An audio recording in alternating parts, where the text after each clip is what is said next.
So now let's take another related problem which is very interesting in understanding time and space complexity. So imagine if I have two lists. Let's assume I have list 1, right, and I have list 2, right? So let's assume they are of different sizes.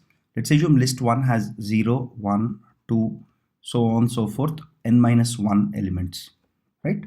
Which means it's a list of n elements, right? Similarly, let's assume I have another list L2 which has 0, 1, 2, so on so forth, m elements, right? So it has m elements. So I have two lists. Now my problem or my task, my problem is to find elements that are common in list L1 and L2, right? So let's assume there is a number here which is 32. Let's assume the number 32 is also found here at some other index. This is at index 2, this is at index 1. I want 32 to be printed, right? Suppose if there is a number here, let's assume there is a number here called 42. Let's assume 42 doesn't exist anywhere. I don't want to print it. So think of it like set intersection. So I want to find elements which are there in both L1 and L2. I want to print those elements. Now, what is the time complexity for? So let's look at the simplest of solutions or the algorithms. The solution goes as follows. So first I'll run. So which is the smaller loop here? Let's take L1, right? So let's assume just for simplicity that m is less than equal to n, just for simplicity. Okay, of course, given two elements, one of them will be less than equal to the other. Given two numbers, one of them will be less than equal to the other number, right? Let's just assume for simplicity that m is less than equal to n, just for simplicity. Now comes the fun part.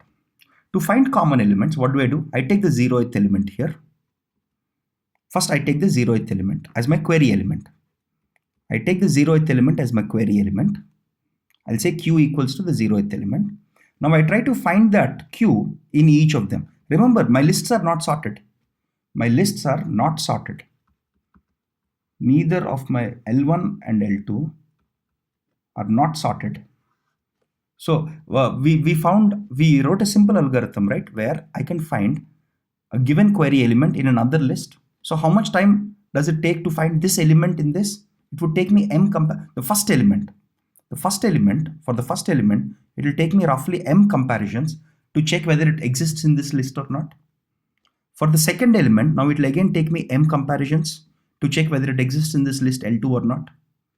Third element, I'll again take m, so on and so forth. For each of these elements, I'm doing m comparisons to see whether it's present in L2 or not. So what is my total number of comparisons? So my total number of comparisons is m plus m plus m plus so on n times, which becomes n into m. Because for each element here, to check whether it's present in the other list takes m comparisons, right? So the time complexity for this is order of n into m, right? These are the roughly these are the number of comparisons I have. Right? This is the simplest of algorithms. Now let's see the code for this. This is clear, right? What about space? So this is taking order of n plus m time. What about space? It's order of 1 because I'm not using any additional space in addition to what was already given to me. I was given L1 and L2. This is my input, right? Within this solution, I'm not using any more additional space. I'm just using like a value of q to store, right? That's like negligible, right? It's still order of 1 space.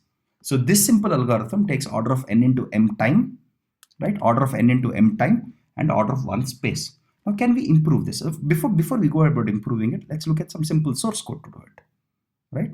So the source code is very simple. I have two lists here and I'm randomly shuffling them. This list is of size 100 elements. This list is of size 50 elements, right? Now I'm saying for I in L1, right? Take an element in L1, take an element in L2, check if they're same. If they're same, print them.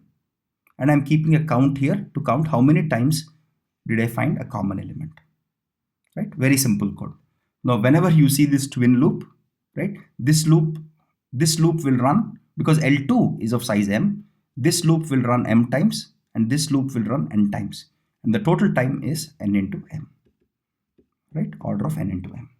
Space, I'm not using much space. I'm just using literally space for count, just only one additional space, right? So it's only order of one space. Now the question here is, can we improve this using some interesting data structures? We'll see that in the next video.